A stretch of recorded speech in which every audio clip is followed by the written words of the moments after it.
You ever get the feeling something's about to snap? Not in 5 years, not in 20. I'm talking like in the next 2 weeks. We're staring down the road of a doggone collapse. And most Americans are still out here arguing over TikTok filters and iced coffee flavors, guys. And while they're scrolling, the shelves are literally empty. While they post, the power grids are going dark.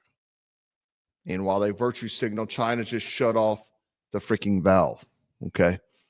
So welcome back to Black Scout Survival Late Night Live. And if you think this is fear mongering, then I suggest you take your soft ass feelings and go find a coloring book. This is for grown men ready to face the fight. Let's start overseas. Okay. Spain, Portugal, parts of France. Entire grids just blinked out. Millions left in the dark. And this was not a windstorm or blown fuse. Investigators are saying that it could be a cyber attack. They're looking into it. So translation, someone flipped the switch from somewhere else. Sound familiar? Yep, because our grid is probably next. Our system's held together by freaking duct tape, corporate corruption, and diversity hires. We hadn't smoked all those out yet.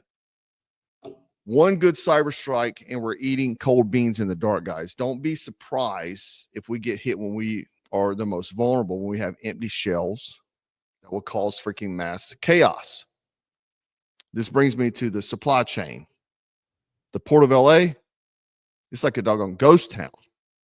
Container ships have vanished because of the tariffs that Trump has placed. I think it's 145% right now on Chinese goods.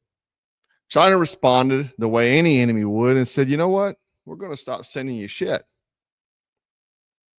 Because our politicians have outsourced our entire economy, right? You want electronics? Gone. Pharmaceuticals? Good luck. Cheap survival gear, brother, I'm sorry. You should have stocked up before Walmart turned into a Soviet freaking bread line. Go into a store right now, guys. Really. This is what you're going to see. You'll see what I'm talking about. All your goods are gone. People think that even American-made products. The problem is a lot of the packaging material, unfortunately, comes from China. So they're not able to package some of your consumables. Various food products don't have packaging, so they can't even get the stuff out, even if it's made here in the United States. Not to mention everything is the 90% of the American products that are not coming in because they're all made in China. Toilet paper, man, you remember the pandemic, the scamdemic? The ship is literally sailed, guys. And here's the kicker. Most Americans think Amazon's going to save them. They think they're going to be able to click their Prime and a drone's going to just show up mid-collapse with a tactical latte and some freaking baby wipes. Let me tell you something. When the lights go out and the shelves are bare, your Instacart delivery is not coming.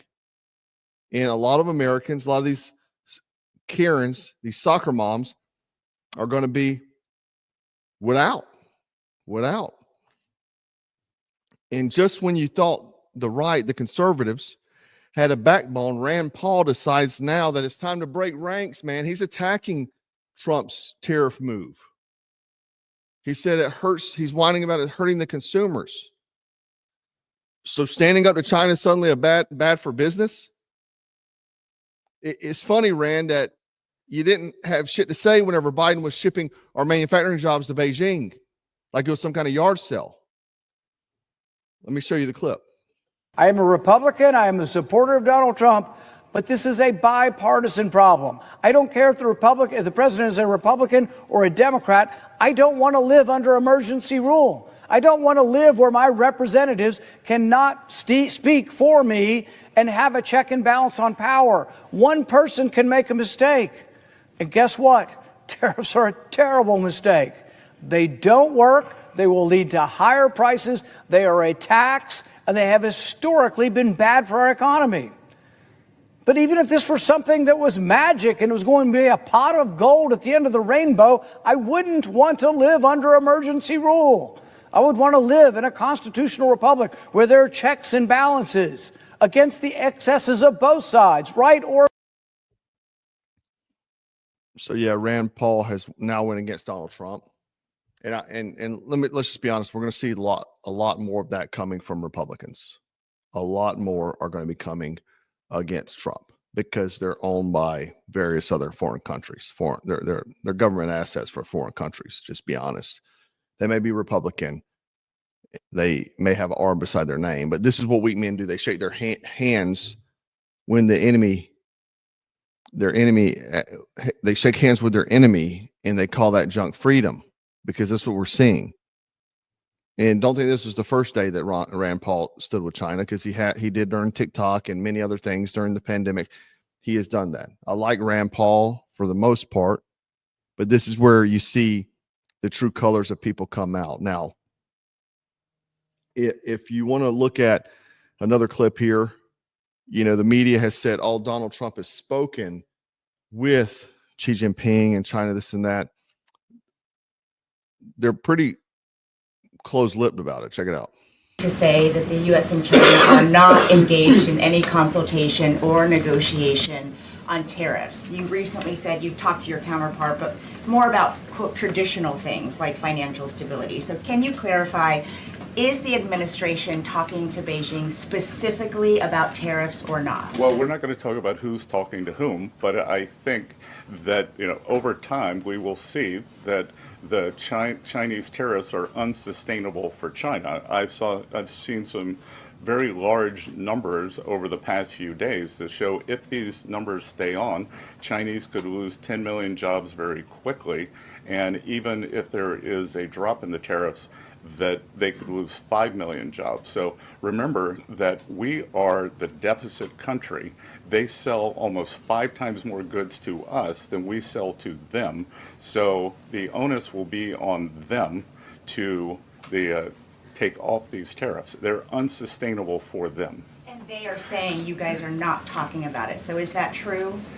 Look, they have a different form of government. They're playing to a different audience.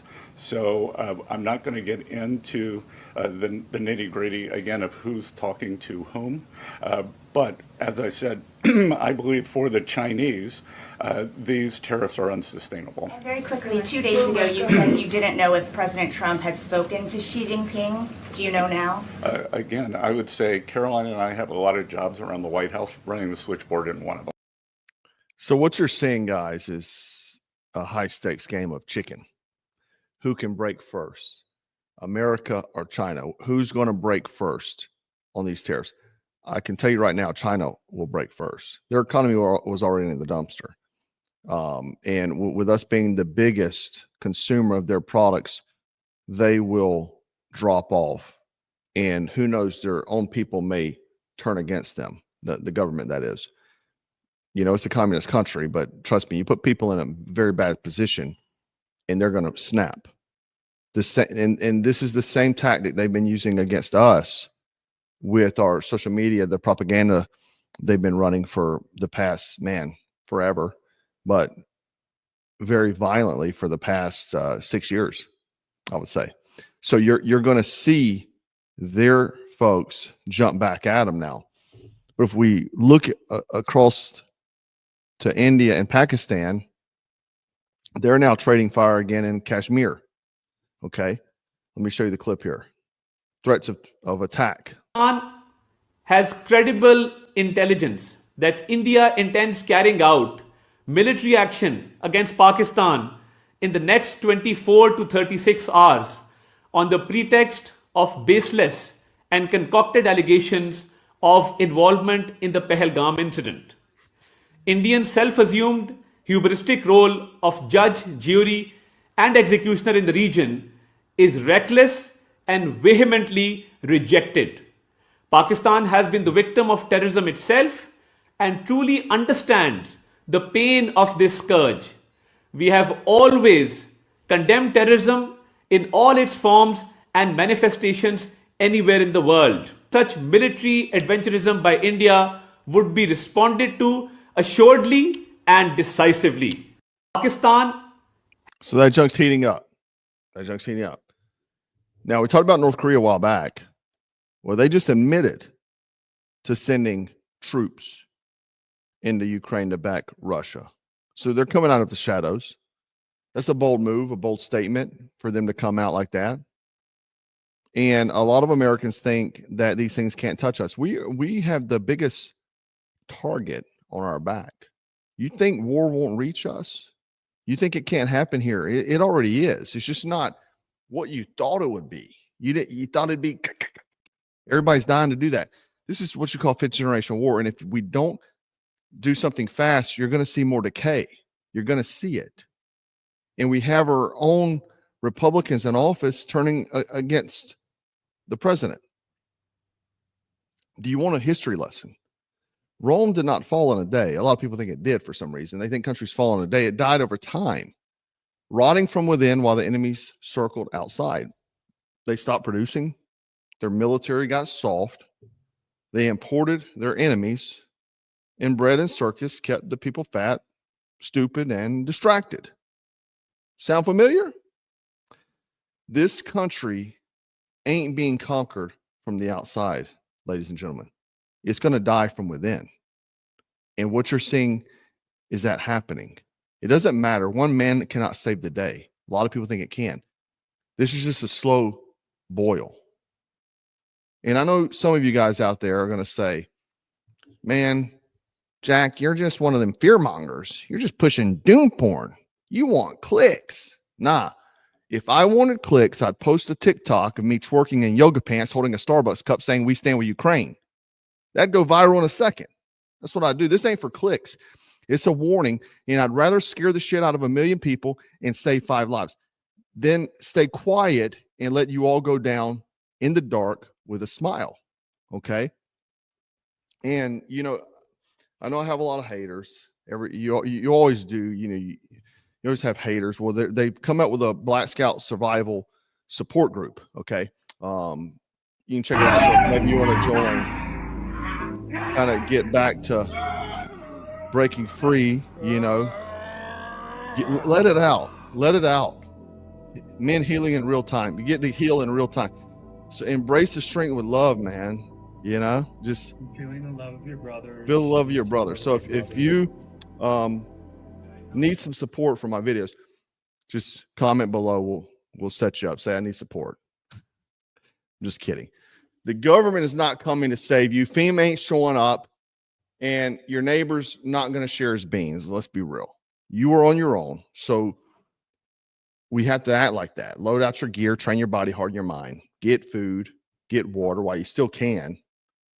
Get it while you still can. Get right with God. Open up your Bible. You want hope, you better look in the mirror, because that's the only hero showing up when it all collapses. Epictetus, a Stoic, he says something like, don't ask for things to be easier, ask to be stronger. And essentially what he's saying is, I don't ask for an easy life. Ask for the strength to handle the hard one, because that's what men do. We endure, we adapt, and we overcome. But most people today, they've got power over nothing, not even their own minds, not even their own homes, and not over their own emotions. I mean, look at these dudes that are crying. But that's why they won't survive. You want to be hard to kill in a soft world? You better start now. And stop saying doom porn. Okay? Because this is the realities. The realities. Rome is collapsing. And anyway, guys, this has been Jack with Black Scout Survival. And if you don't want to end up cold, hungry, and crying on Facebook, then stay frosty, stay strapped, and always stay dangerous. And before I forget, Blade 20 on all knives, 20% off. Use code Blade 20. All knives, even our contingency, the new knife, as well as the street pick, the famous street pick. We can't even keep them things in stock. But all knives are 20%, and the leather sheath, and just anything under the knives tab, Blade 20, and you get 20% off, because you're probably going to need a sharp knife to skin out those squirrels whenever everything collapses. Stay frosty, stay strapped, and always stay dangerous. Take